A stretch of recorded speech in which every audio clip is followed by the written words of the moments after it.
I'd like to just show you a few pictures of something we're going to do in Ukraine.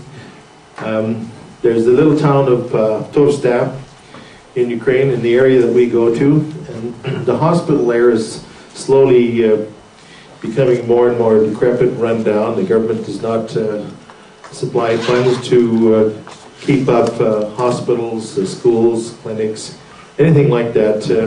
Everything is just allowed to run down and fall apart. This one particular hospital, for your patients are going there now because although officially medical care is free in Ukraine, education is free.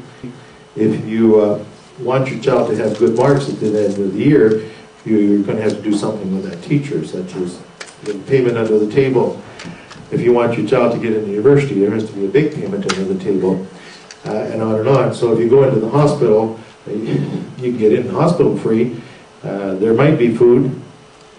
A good chance there may not be food. Certainly there will not be any medicine. You have to get your own medicine or buy it from the doctor, and he's going to make money on that. And if you want any attention from the doctor, surgery or anything like that, you have to pay for it. And this is all done under the table because it's not supposed to be that way. But it is happening in every single place, and the whole country knows about it, yet nothing is changing. In some places, it's sad to say that some doctors are becoming very mercenary about this and will refuse treatment to people if they're not paid something.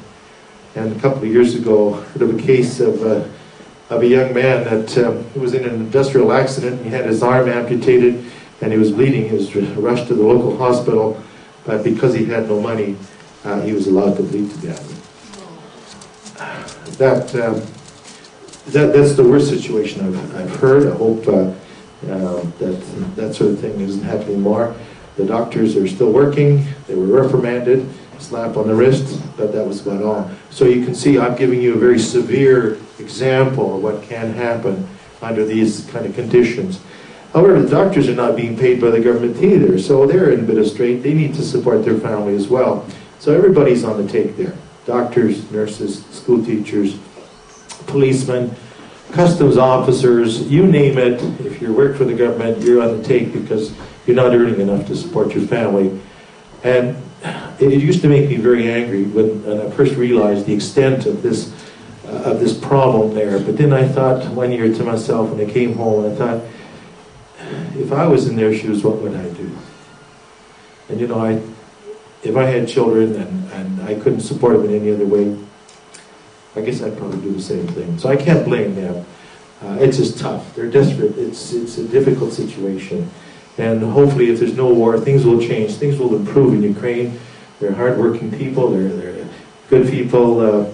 And things will come as long as nothing happens in Ukraine like happened in Yugoslavia or other parts of the world. So in the meantime, we go there and we eat too much and get to bed too late too often and have some good times. But if we look at little hospitals like this place and medical clinics and schools, we try to improve them, bring medical supplies, medicines, and so on. There are doctors and nurses there. They just don't have anything with which to work. Their cupboards are bare. They're clean. There's no dust, but they're bare. Just totally, not even bandages. Not even bandages. One year the nurse said, just bring us a roll of gauze so we can put something on a wound. Bring us a little bit of peroxide or something like that. Anyway, they know that we're for real because we've been going there for 11 years now. And so this particular doctor, who was the director of this hospital, asked us if we would help them take this wing of this hospital and turn it into a chronic care center for seniors. Now these are seniors that are living in that town and in that area that have no family. They're elderly.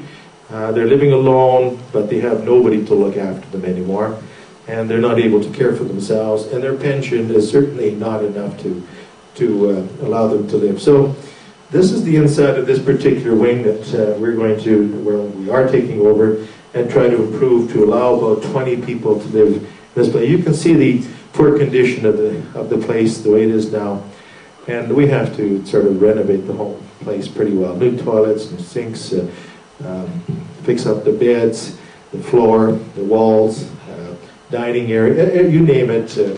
You can see poor condition of all these areas. This used to be the pediatric wing of the hospital, but no children in there for about 5 or 6 years now. And there's room there for physiotherapy, an exercise room, and so on. But everything needs to be totally revamped. And this would take about $50 or $60 or $70,000. We'd like to do this slowly over a few years because we do all our projects that way. We don't drop a large amount of money into one area because that's the way it could just evaporate very easily. So we do it slowly over several years, and we let them know that if what we have left funds with for this year, the project has been completed, when we come back next year, then we'll go on to the next step. So they know that we will continue to support if they are cooperating with us and indeed things are progressing as we had agreed with. Outside the hospital, it's a nice place, a nice area there for seniors, and nice days in the summer to go and just sit under the trees, etc. So that's our major project. We have many other projects in Ukraine, but this is the new thing we've just taken over in the last year, the Tovsteh Chronic Care Center for unattached elderly patients.